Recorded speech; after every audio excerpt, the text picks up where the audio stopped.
भैया, अब हमने लकड़ियाँ तो काट ली हैं, चलो अब चलते हैं। गुरुदेव हमारी प्रतीक्षा कर रहे होंगे। हाँ हाँ रामानंद, हम अभी चलते हैं। इतना कहकर दोनों भाई लकड़ियाँ लेकर वहाँ से चल देते हैं।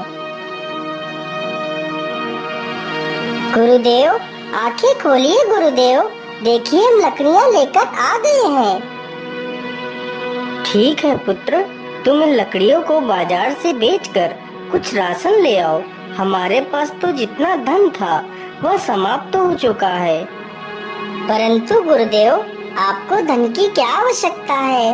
आप तो उस चमत्कारी मंत्र से धन को प्राप्त कर सकते हैं। नहीं श्यामानंद, वह मंत्रित धन हमारे उपयोग के लिए नहीं है।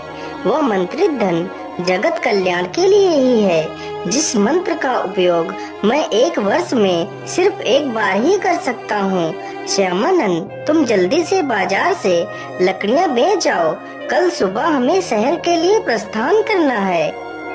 श्यामानंद लकड़ियों का गट्ठर लेकर बाजार की ओर निकल पड़ता है। बाजार पहुंचकर श्यामानंद लकड़ियाँ बेच देता है और बाजार से दाल चावल खरीदकर वापस अपने घर की ओर निकल पड़ता है।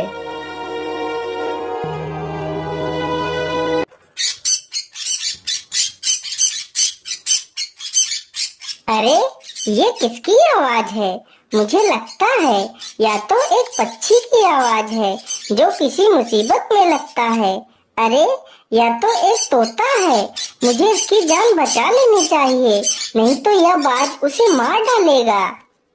श्यामानंद तुरंत ही एक डंडा उठाता है और बाज को फेंक कर मारता है, तो बाज तुरंत ही तोते को छोड़कर वहाँ से उड़ जाता है। अरे राम राम राम, यह तोता तो पूरी तरह घायल हो चुका है। मुझे इसके घावों पर जड़ी बूटी लगा देनी चाहिए। इतना कहकर वह जल्दी से जड़ी बूटी लाता है और तोते के घाव पर लगा देता है। तोता कुछ क्षण पश्चात स्वस्थ हो जाता है। हे दयालु इंसान, तुमने मेरी मुसीबत में सहायता की है। तुम्हें जब भी मेरी मदद की आवश्यकता हो तो मुझे जरूर याद करना, मैं तुम्हारी मदद अवश्य करूँगा। ठीक है मेरे प्यारे दोस्त, आवश्यकता पड़ने पर मैं तुम्हें अवश्य याद करूँगा। इतना कहकर श्यामानंद वहाँ से चला जाता है और फिर वह तोता भी वहाँ से चला जाता है।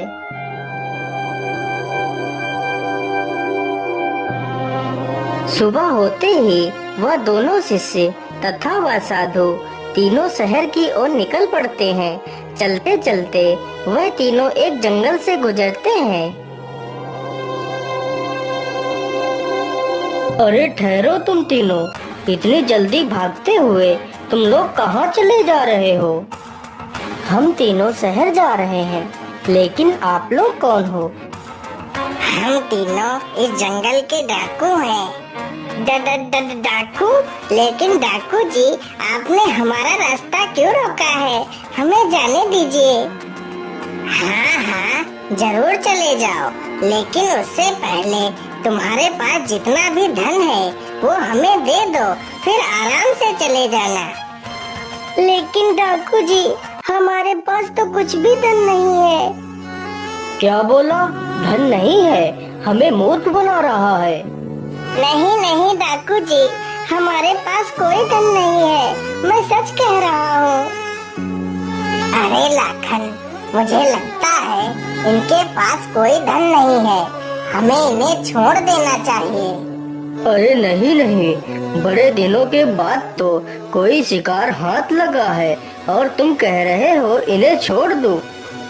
डाकू जी, आप हम दोनों भाइयों को पकड़ लीजिए, लेकिन मेरे गुरुदेव को छोड़ दीजिए। ठीक है, मैं तुम्हारे गुरु को छोड़ दूंगा, यदि तुम दोनों हमें 1000 स्वर्ण मुद्राएं ला कर दो। हे भगवान, अब मैं क्या करूं? कहां से लाऊं इतनी सारी स्वर्ण मुद्राएं? क्या सोच रहे हो तुम दोनों? जाओ और कल सुबह तक 1000 स्वर्ण मुद्राएं लेकर आओ, नहीं तो तुम्हारे गुरु को मार देंगे। ठीक है, हम तुम्हें 1000 स्वर्ण मोहरे लाकर देंगे, लेकिन आप लोग हमारे गुरु को कोई नुकसान मत पहुंचाना। गुरुदेव, आप चिंता मत करना, हम दोनों भाई कल सुबह तक धन लेकर आ जाएंगे। परंतु गुरुदेव, आप किसी भी हालत में उस धन प्राप्ति मंत्र का उच्चारण मत करना, नहीं तो आप और भी ज्यादा मुसीबत में पड़ सकते हैं। इतना कहकर वह दोनों वहाँ से चले जाते हैं। क्या करूं, क्या करूं, कहाँ से लाऊं इतनी सारी मोहरे? चलो, मैं अपने मित्र तोते को बुलाता हूँ, हो सकता है वह मेरी कुछ मदद कर पाए। ऐ मेरे मित्र तोते, तुम कहाँ हो? मैं बहुत परेशानी में हूँ, मुझे तुम्हारी सहायता की आवश्यकता है मित्र।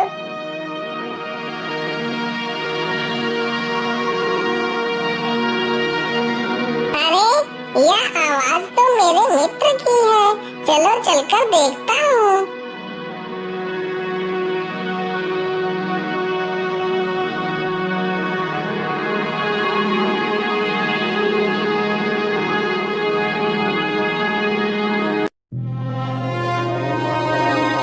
क्या बात है मित्र, आपने मुझे याद किया, बोलिए क्या बात है? फिर श्यामानंद उस तोते को पूरी कहानी सुनाता है। मित्र, मैं तुम्हारी मदद तो कर सकता हूँ, लेकिन इसमें तुम्हारी जान को भी खतरा हो सकता है। मैं ऐसी गुफा के बारे में जानता हूँ जिसमें डाकुओं ने बहुत सारा धन इकट्ठा कर रखा है। तुम वहीं से 1000 स्वर्ण मोहरे लाकर अपने गुरु की जान बचा सकते हो। लेकिन मित्र, चोरी करना तो पाप है, भला हम इस पाप को कैसे कर सकते हैं? लेकिन भाई, हमारे पास और दूसरा कोई रास्ता भी तो नहीं है। यदि एक पाप से हमारे गुरु की जान बच सकती है, तो हम यह पाप करने के लिए तैयार हैं।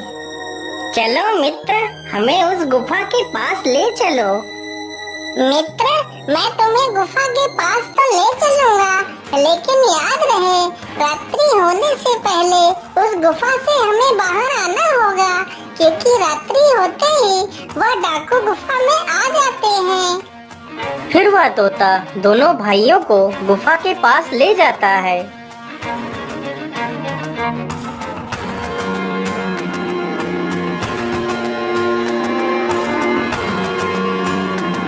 मित्र, यही वह गुफा है जिसमें खजाना छिपा है। फिर वह तीनों गुफा में घुस जाते हैं और खजाना ढूंढने लगते हैं।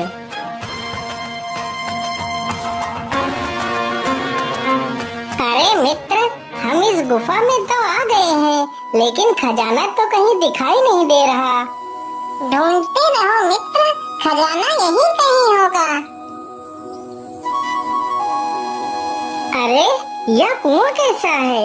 इस कुएं को तो इस पत्थर से ढक दिया गया है, कहीं खजाना इसी कुएं में तो नहीं है। हाँ हाँ मित्र, तुम बिल्कुल ठीक सोच रहे हो, जरा इस पत्थर को तो हटाओ। जैसे ही दोनों भाई उस पत्थर को हटाते हैं, तो देखते हैं पूरा कुआं खजाने से भरा हुआ है। अरे भाई, खजाना तो मिल गया, चलो जल्दी से 1000 मोहरे ले लेते हैं। वह दोनों जल्दी जल्दी से 1000 मोहरे उठाकर चल देते हैं। उधर शाम होते ही डाकू गुफा की ओर आ जाते हैं।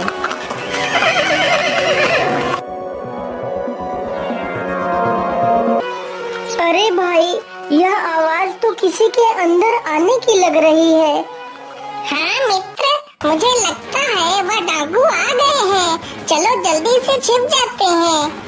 फिर वह तीनों एक चट्टान के पीछे छिप जाते हैं। उधर वह डाकू उस साधु को पेड़ से बांध देते हैं और उन दोनों भाइयों की प्रतीक्षा करने लगते हैं। इसी प्रकार वह साधु तथा वह दोनों भाई बड़ी ही कड़ी मुसीबत में फंस जाते हैं। इसी प्रकार डाकुओं को प्रतीक्षा करते करते सुबह से दोपहर हो जाती है, लेकिन दोनों भाई वापस नहीं आते। अरे ओ साधु, तेरे शिष्य तो अभी भी नहीं आए हैं, कहीं वह मुझे मूर्ख बनाकर तो नहीं चले गए? यदि ऐसा हुआ तो तेरी जान मैं अवश्य ले लूंगा। नहीं नहीं डाकू भाई, आप मुझे मत मारिए, आप मुझे छोड़ दीजिए। हाँ हाँ, हम तुझे छोड़ देंगे यदि तू हमें ढेर सारा धन दे। ठीक है, मैं तुम्हें खजाना दे सकता हूँ, लेकिन तुम्हें खजाना मिलने के बाद क्या तुम मुझे छोड़ दोगे? हाँ हाँ साधु, मैं तुझे छोड़ दूंगा, पहले तू मुझे खजाना दे दे। फिर साधु उसी धन प्राप्ति मंत्र का उच्चारण करने लगता है। तभी आसमान से हीरे जवाहरात सोने की मोहरें गिरने लगती हैं। यह देखकर सारे डाकू खुशी से झूम उठते हैं और सारा धन इकट्ठा करने लगते हैं। अरे मित्र, मुझे लगता है सुबह हो गई है। तुम जल्दी से जाओ और देख कर आओ क्या वह डाकू गुफा से बाहर चले गए।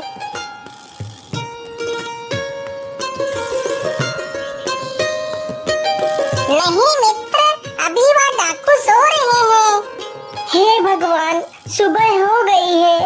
यदि हम दोनों समय पर नहीं पहुँचे तो वह डाकू गुरुदेव को मार डालेंगे।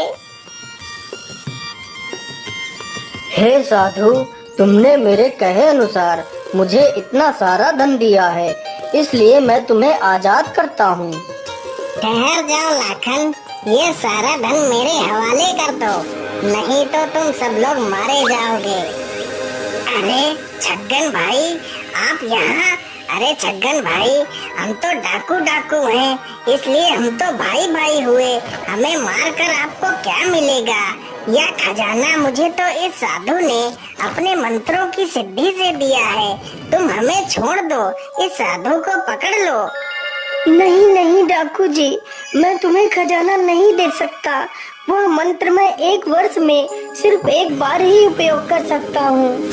इतना सुनते ही डाकू गुस्से में आकर साधु को चाकू से मार देता है और सारे डाकू आपस में ही लड़ने लगते हैं और एक दूसरे को मार देते हैं।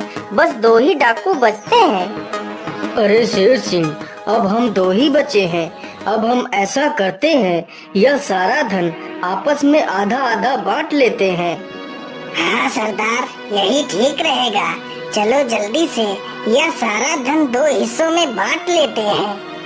हाँ हाँ शेर सिंह, लेकिन उससे पहले कुछ खा पी लेते हैं, फिर आराम से धन के 2 हिस्से कर लेंगे।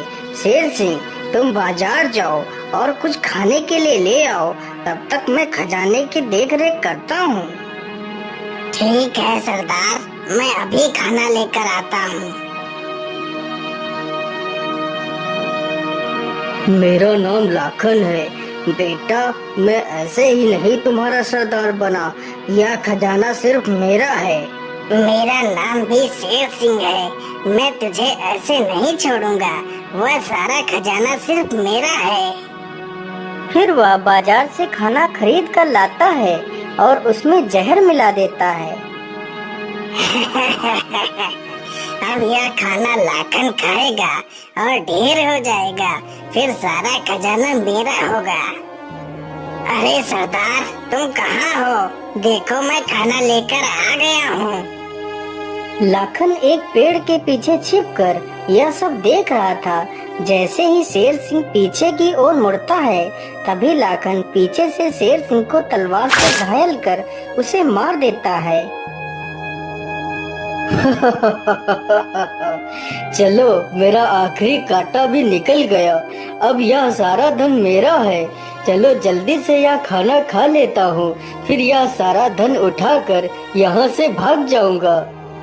इतना कहकर वह उसी जहरीले खाने को खा लेता है और तड़प तड़प कर मर जाता है।